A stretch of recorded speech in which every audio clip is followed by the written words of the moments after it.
statement by Minister Sri S. Jaishankar. Mr. Chairman, sir, I rise to apprise this august House of certain recent developments pertaining to Bangladesh. As honorable members are aware, India-Bangladesh relations have been exceptionally close for many decades over many governments.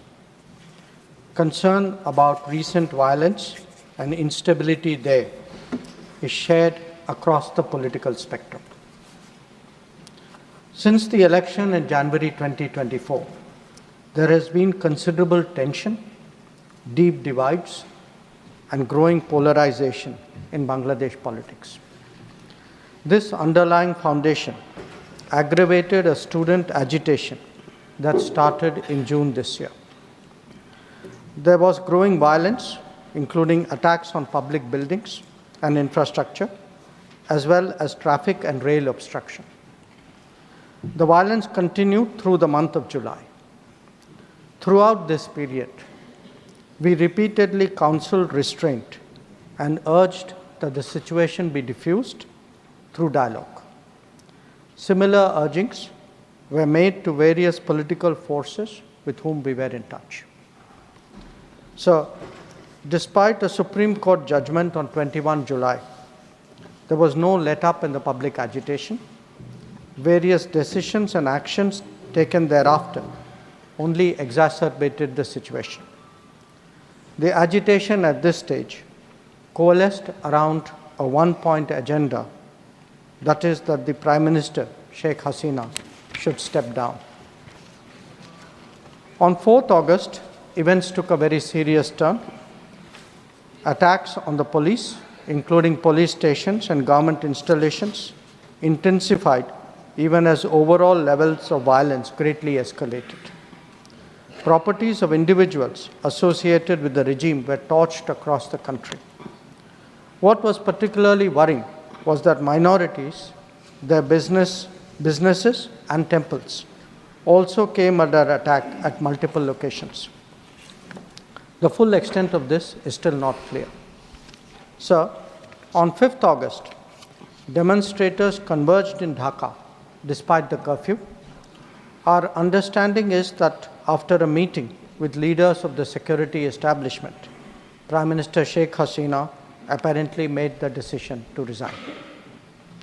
At very short notice, she requested approval to come for the moment to India. We simultaneously received a request for flight clearance from Bangladesh authorities. She arrived yesterday evening in Delhi.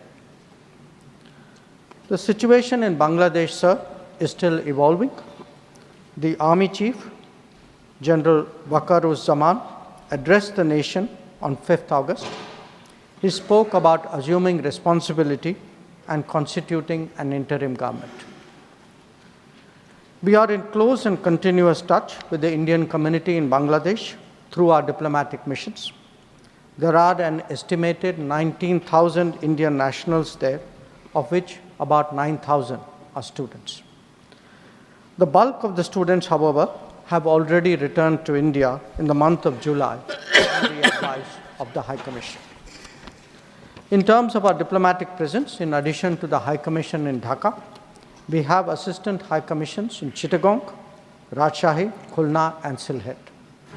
It is our expectation that the host government will provide the required security protection for these establishments. We look forward to their normal functioning once the situation stabilizes. Chairman, sir, we are also monitoring the situation with regard to the status of minorities.